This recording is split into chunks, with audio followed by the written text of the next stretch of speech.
In this video, we provide an overview of the different markets and institutions in the capital market. Most have their own chapters in the textbook.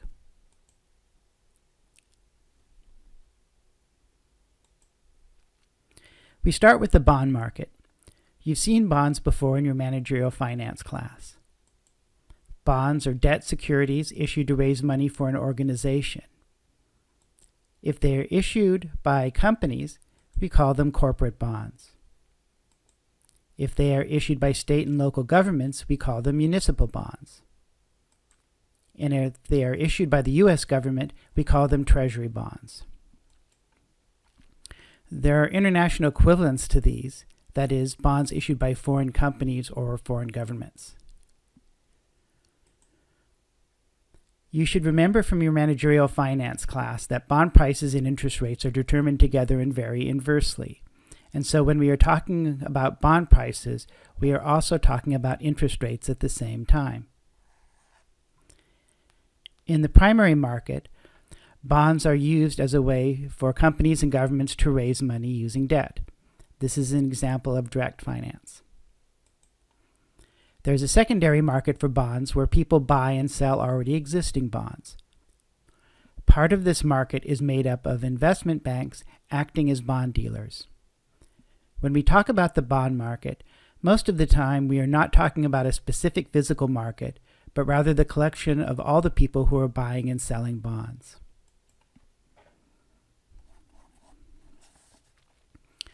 There is a particular kind of debt security that gets carved out into its own market.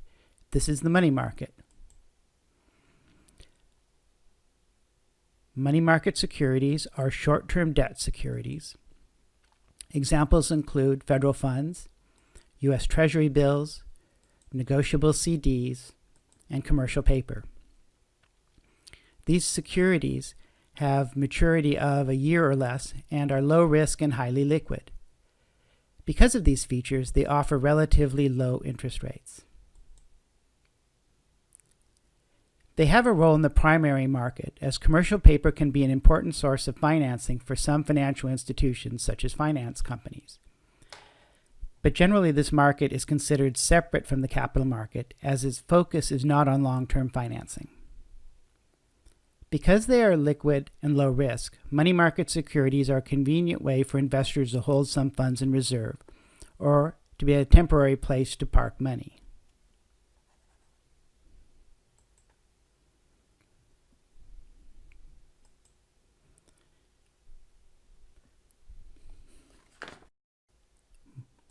Mortgages are long-term loans secured by real estate. Mortgages play an important role in the primary market by connecting people who want to buy a house with people with money to lend. Mortgages make up a very large part of the capital market. We can think about real estate lending as part of lending in general, but as we'll see, there are differences when it comes to residential and commercial properties. For many years, mortgages were generally held by banks. However, this changed with the development of securitization. Securitization means making something a security. In this case, mortgages were bundled together to make a bond. These bonds were then traded in a very active secondary market. As we'll see, these securitized mortgages were at the heart of the 2008 financial crisis. Another important part of the capital market and direct finance is the equity market. You are familiar with common stock. It represents an ownership claim on a company and provides investors a return through dividends and capital gains. Stocks play an important role in the primary market by allowing companies to raise money through equity financing. An important part of this is the initial public offering market, or IPO market, where startup companies raise money from the public for the first time. There is also an active secondary market for stocks. Some of this is done on exchanges, such as the New York Stock Exchange, where we can see people physically buying and selling stocks. But much of it today is done through automated systems.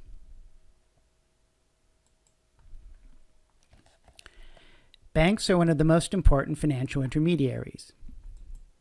Banks do many things, but their basic role is to take deposits and make loans. These are the two most important items on the balance sheet. We'll often see banks represented this way. This is also a good way to show their role as a financial intermediary and how indirect finance works. Here we see the suppliers of funds depositing money at the bank and the bank lending money to a company. In contrast, direct finance would be if the individual loaned money directly to the company. That loan is a liability for the company and an asset for the supplier of funds. When the bank is involved, the suppliers of funds has deposits as an asset rather than a loan, and the loan is an asset for the bank. Throughout the transaction, the loan and deposits show up on the bank's balance sheet. The loan is an asset, the deposits as a liability.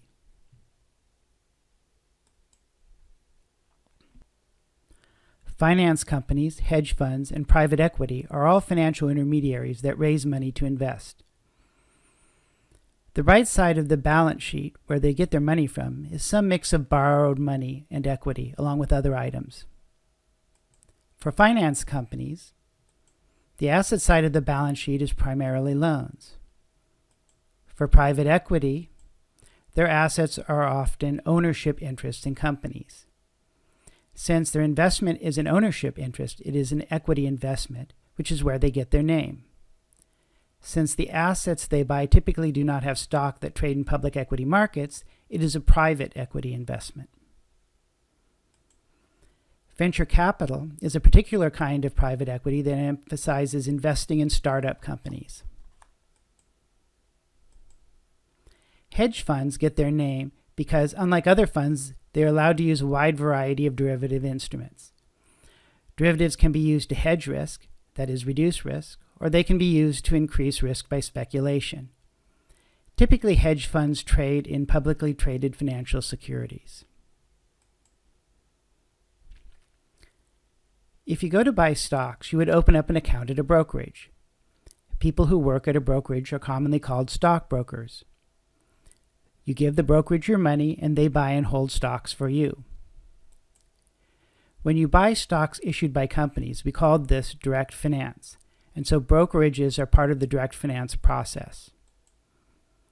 While they are financial institutions, they are not generally considered financial intermediaries because there isn't any transformation of the product.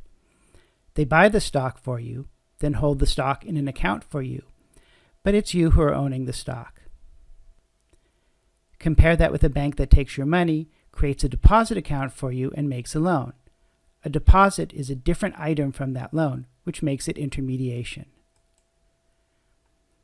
Brokerages also provide other financial services, including giving investment advice.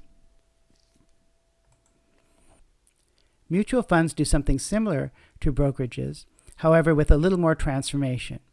With a brokerage, they take your money and buy specific shares of stock and you own those shares. With a mutual fund, they take your money, pool it with the money from other investors, and they buy stocks and bonds from various companies and combine them in a portfolio of investments. Your account at the mutual fund gives you ownership of a share of that entire portfolio, not ownership of any specific stock. Mutual fund companies and other similar pooled fund financial companies also go by the name of investment companies. So why not buy stocks directly? The advantage of mutual funds is that they allow small investors to pool their money and collectively invest in a widely diversified portfolio. Also, mutual funds are managed by finance professionals, so smaller investors can take advantage of their expertise. Since mutual funds are covered in an investment class, we will not explore them here.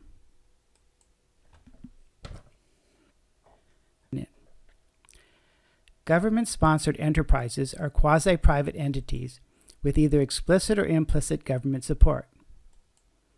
Primarily, they are focused on making real estate loans, and are financed by issuing debt securities, which are called agency securities. Pensions are another example of a financial intermediary.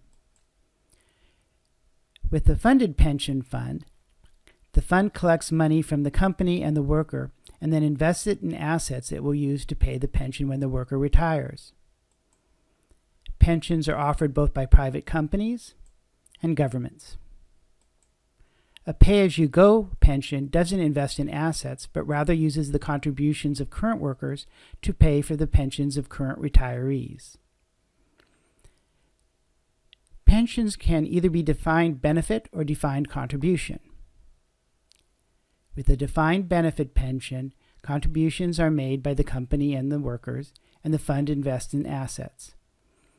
When the worker retires, they get a pension based on a formula, usually a function of how long they worked at the company and what their salary was.